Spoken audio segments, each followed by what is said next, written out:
नमस्ते everyone, Monika astrology में आपका बहुत बहुत स्वागत है। आज हम चर्चा करने जा रहे हैं कर्क लग्न की और जनवरी महीने के राशिफल की। सबसे पहले शुरुआत करते हैं ग्रह गोचर से। बुध जो है वो 4 से 24 तारीख तक धनु राशि में रहेंगे और 24 तारीख को ही मकर राशि में प्रवेश कर जाएंगे। मंगल जो है वो 21 जनवरी को मिथुन राशि में आएंगे और वक्र अवस्था का मंगल है जो कर्क से मिथुन में आएगा। शुक्र जो है वो 1 से 27 तक कुंभ राशि में और 28 तारीख से मीन राशि के अंदर प्रवेश करेंगे और सूर्य जो है वो 14 तारीख को मकर राशि में आएंगे, जिसको हम मकर संक्रांति के नाम से भी जानते हैं। तो सबसे पहले शुरुआत करते हैं आपके लग्न से। कर्क लग्न और लग्न का स्वामी बनता है चंद्रमा और यहाँ पर 21 तारीख तक मंगल का वक्री अंतराल है और ये जो मंगल लग्न के अंदर रहेंगे, मुझे लगता है कि ये क्योंकि पंचमेश भी हैं और आपके 10th लॉर्ड भी हैं। देखिए, दशमेश का लग्न में होना एक बहुत अच्छी परिस्थिति है, मगर ये वक्र अवस्था का और नीच का मंगल है। तो यहाँ पर मुझे लगता है कि करियर से रिलेटेड इश्यूज या करियर से रिलेटेड डिसीजंस बहुत सोच समझ के लीजिएगा। यहाँ पर मुझे लगता है कि जहां आप काम कर रहे हैं वहां पर बहुत ही अनकंफर्टेबल सिचुएशन का सामना आपको करना पड़ सकता है, कि जहां पर लोगों के साथ आपको जो मिलजुल कर काम करने की प्रक्रिया होती है, यहाँ मुझे लगता है कि थोड़े से आपको रिएक्टिव लैंग्वेजेस का यूज लोग कर सकते हैं आपके ऊपर।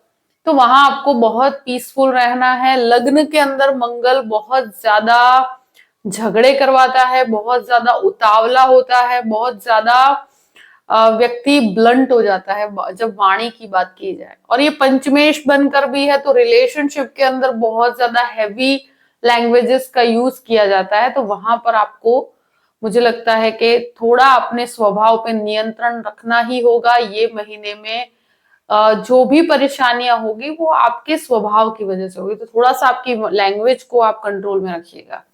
द्वितीय भाव की बात करते हैं। द्वितीयेश जो सूर्य है वो आपके छठे घर में है और बाद में सप्तम भाव में आएंगे 14 तारीख के बाद। तो द्वितीयेश का 6th हाउस में जाना और ये एक सेविंग्स का भी स्वामी है, तो मुझे लगता है कि 14 तारीख के बाद आपकी सेविंग्स के अंदर एक ग्रेजुअल बढ़ोतरी होगी और मुझे लगता है कि आप कहीं पर इन्वेस्ट भी करते हैं उसे पॉजिटिवली कर पाएंगे। तो तब तक आप थोड़ा सा इन्वेस्टमेंट सोच समझ के कीजिएगा। 14 तारीख को किसी को भी आप उधार पैसे देते हैं तो नहीं देने चाहिए। फैमिली इश्यूज में थोड़ा सा उतार चढ़ाव मुझे नजर आता है, तो परिवार के अंदर कहीं पर भी शुरू के 14 दिन का ऐसा समय है कि जहां पर विवादित अवस्था है और उसके बाद भी सूर्य शनि के घर में ही है, तो ईगो क्लैश तो फैमिली मेंबर्स में चलता रहेगा इस महीने। तो आपको यहाँ पर बहुत ज्यादा पीसफुल होकर ही चीजों को हैंडल करना होगा। तृतीय भाव की बात करते हैं। तृतीयेश बुध बनकर आपके 6th हाउस में है और फिर 7th हाउस में आएंगे 24 तारीख के बाद। तो देखिए, बुध की अवस्था इस महीने जो भी इनिशिएटिव की बात की जाए तो बहुत बड़े इनिशिएटिव नहीं लेने चाहिए। ये समय बहुत ज्यादा बड़े रिस्क लेने का नहीं है। यहाँ बहुत बड़ी पार्टनरशिप करने के लिए भी ये समय योग्य नहीं है। मुझे लगता है कि अगर ब्रदर सिस्टर रिलेशनशिप में आप कहीं बिजनेस कर रहे हैं तो वहां पर बहुत ज्यादा पॉजिटिविटी मुझे नजर नहीं आती। तो यहाँ हो सके तो जहां पे हैं वहीं पर स्थित रहकर काम करते हैं तो ही बेहतर रहेगा। अगर जॉबलेस हैं तो थोड़ा सा आपको कॉम्प्रोमाइजिंग अप्रोच अपनाकर ही जॉब को प्राप्त करना होगा। चतुर्थ भाव की बात करते हैं। चतुर्थे शुक्र बनकर आपके अष्टम भाव में है, तो हेरिडिटी की प्रॉपर्टी से डेफिनेटली आपको लाभ होता हुआ मुझे नजर आता है। मंगल का दृष्टि संबंध, प्रॉपर्टी रिनोवेशन या मदरलैंड की प्रॉपर्टी से संबंधित आपको लाभ यहाँ पर दिखाई देता है। माता के स्वास्थ्य का थोड़ा सा आपको ध्यान रखना होगा, मगर मुझे लगता है कि यहाँ पर आपको काफी प्रॉपर्टी से रिलेटेड आपको लाभ होते हुए मुझे नजर आते हैं। अब बात करते हैं आपके पंचम भाव की। देखिए, पंचमेश मंगल बनकर लग्न में है वक्रावस्था में, उसके बाद आपके 12th हाउस में जाएंगे, वो भी वक्री होंगे। तो मुझे लगता है कि लव रिलेशनशिप के अंदर बहुत ज्यादा डिस्टर्बिंग पोजीशन है और लव रिलेशनशिप के अंदर उतार चढ़ाव बहुत ज्यादा है। यहाँ ब्रेकअप होने की परिस्थितियां ज्यादा बनती है, तो थोड़ा सा रिलेशनशिप के अंदर बहुत शांति और लैंग्वेज का यूज करते हैं तो बहुत पीसफुल रहकर काम करना होगा, नहीं तो मुझे लगता है रिलेशनशिप के इश्यूज आपको परेशान कर सकते हैं। यहाँ जो भी स्टूडेंट्स हैं, स्पेशली जो मेडिसिन के स्टूडेंट हैं, उनके लिए बहुत अच्छा है। ये एक ऐसी परिस्थिति है कि गुरु का दृष्टि संबंध मेडिकल के छात्रों के लिए, आईटी क्षेत्र के छात्रों के लिए बहुत ही अच्छा है। यहाँ किसी भी रिलेशनशिप का भटकाव स्टूडेंट्स के लिए खराब हो सकता है, इस चीज के अंदर आपको नहीं पढ़ना है। यहाँ मुझे लगता है शेयर मार्केट से संबंधित बहुत ज्यादा लाभ नहीं है, तो थोड़ा सा आप इस महीने शेयर मार्केट में संभल के काम कीजिएगा।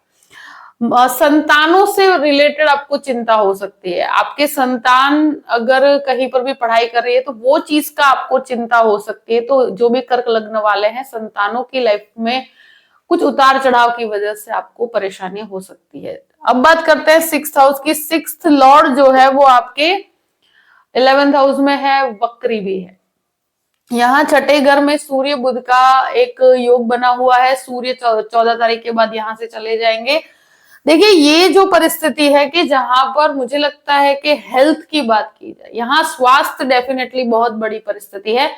ब्लड प्रेशर से संबंधित समस्या, skin related issues, hormonal problem, और सबसे ज्यादा मुझे लगता है यहाँ पर एक प्रॉब्लम्स रहेगी। जिसके भी हार्ट से कनेक्टेड प्रॉब्लम्स है उनको इस महीने अपने स्वास्थ्य का बहुत ध्यान रखना होगा। यहाँ शत्रु हावी होने की कोशिश करेंगे तो यहाँ बहुत ज्यादा रिएक्टिव लैंग्वेज से आपको नुकसान होगा। एक चीज डेफिनेटली कहूं कि बहुत बड़े लोन लेने से बचना चाहिए, कैलकुलेटिव अप्रोच के साथ आप ले सकते हैं। 7th हाउस की बात करते हैं। 7th लॉर्ड जो है वो अष्टम भाव में, सूर्य यहाँ पर आएंगे, मंगल का दृष्टि संबंध 21 तारीख तक रहेगा। तो देखिए गृहस्थ जीवन के अंदर उतार चढ़ाव डेफिनेटली इस महीने मुझे नजर आते हैं, और 14 तारीख के बाद सूर्य का आपके 7th हाउस में आना ये कहीं ना कहीं गृहस्थ जीवन में विवाद करवाता है। और लग्न के अंदर मंगल चल रहे हैं, 12th हाउस के मंगल भी आएंगे, तो ये एक ऐसी परिस्थिति है कि अगर कोर्ट कचहरी का कोई भी मैटर है, पार्टनरशिप में झगड़े विवाद है, तो यहाँ पर आप रिएक्टिव लैंग्वेज का यूज करेंगे और यहाँ आपको परेशानी होगी, क्योंकि सूर्य यहाँ पर है, ये आपके सेकंड लॉर्ड भी हैं। तो यहाँ फैमिली इश्यूज, फैमिली और आपके लाइफ पार्टनर के बीच में कुछ इश्यूज हो सकते हैं। तो ये चीज आप बहुत ध्यान रखिएगा कि यहाँ मुझे रिलेशंस डिस्टर्ब दिख रहे हैं, भले ही आप करियर के अंदर भी किसी आपके सुपीरियर्स के साथ हो, क्योंकि लग्न में ही मंगल वक्रावस्था में नीच का है, और साथ में दूसरे प्लैनेट्स भी आपके 8th हाउस से ट्रांजिट कर रहे हैं, या यहाँ पर 6th हाउस में ट्रांजिट कर रहे हैं, या 12th हाउस में ट्रांजिट कर रहे हैं। तो ये एक ऐसी परिस्थिति है जो विवादों को बढ़ाती है। तो ये महीना आपको बहुत कॉन्शियस रहना है, क्योंकि यहाँ पर मुझे लगता है कि रिलेशंस के अंदर उतार चढ़ाव आपको देखने को मिलेंगे।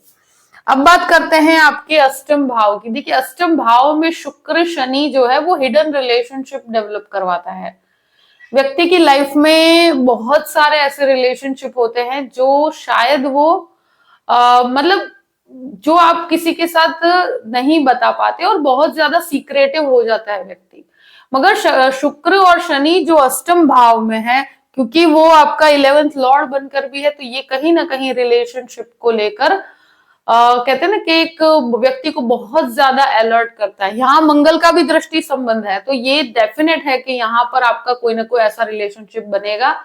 तो यहाँ आपको इस वजह से आपकी लाइफ में उतार चढ़ाव आ सकते हैं। तो वहां देखिए कॉन्शियस रहने की जरूरत है, बहुत ज्यादा केयरफुल रहने की जरूरत है।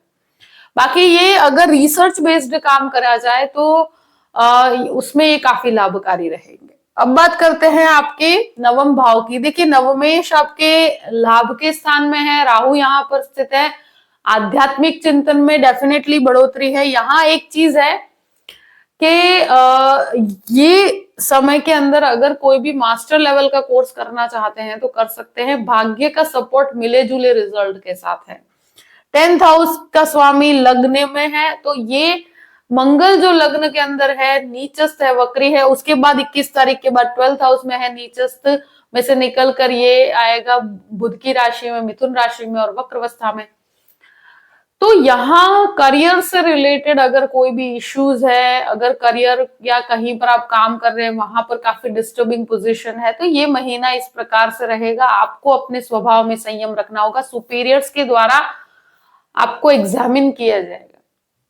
और स्पेशली अगर यहाँ पर कोई विवाद भी है तो आपको, अगर आपके स्वभाव में आप शांति नहीं रखेंगे तो 21 तारीख के बाद विवाद बढ़ सकता है, इसलिए कह रही हूं मैं। तो आपको बहुत संयम बना के रखना, और कहीं पर भी जॉब में बहुत ज्यादा बदलाव, बहुत ज्यादा चेंजेस को अवॉइड कीजिएगा। अगर चेंज भी करते हैं तो आपको कॉम्प्रोमाइजिंग अप्रोच रखना होगा। अब बात करते हैं आपके 11th हाउस की। 11th लॉर्ड आपके अष्टम भाव में गुरु यहाँ पर स्थित है, तो ये डेफिनेटली आपको फीमेल फ्रेंड्स से काफी लाभ होगा। यहाँ पर ब्रदर सिस्टर रिलेशनशिप में एक तरह से उतार चढ़ाव रहेगा, मगर बहुत ज्यादा घबराने की परिस्थिति नहीं है।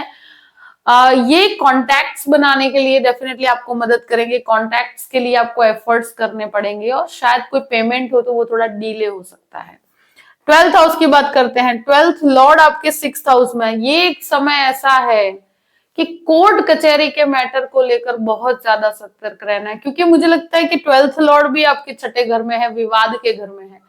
तो ये समय परिवार में किसी भी प्रकार का विवाद हो, या कोई लव रिलेशनशिप को लेकर विवाद हो, मगर ये समय के अंदर कहीं पर भी रिलेशनशिप है तो वहां एक्स्ट्रा कॉन्शियस रहना है, क्योंकि 12th हाउस का मंगल यहाँ वक्री है 21 तारीख के बाद। तो कोर्ट कचहरी के विवादों में 21 तारीख के बाद बहुत ज्यादा समस्याएं मुझे नजर आती है।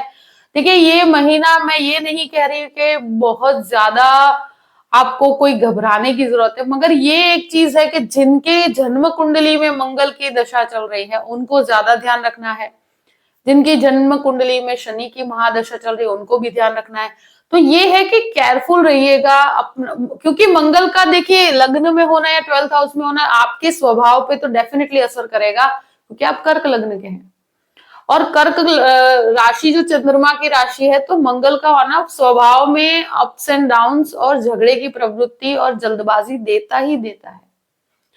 तो यहाँ आपको पहले दिमाग में क्लियर रहिएगा कि आपको कहीं पर भी बहुत ज्यादा इस चीज को बढ़ने नहीं देना है। ठीक है, एक लेवल तक तो ये अफेक्ट करेगा ही करेगा, मगर फिर भी आपको ध्यान रखना है कि आपकी लैंग्वेज के ऊपर बहुत कंट्रोल रखिएगा। जो भी परिस्थिति है मैंने आपके सामने रख दी है। आई होप कि ये वीडियो आपको पसंद आया होगा। पसंद आया हो तो लाइक भी कीजिएगा और सब्सक्राइब भी कीजिएगा। Thank you so much. जय श्री कृष्ण।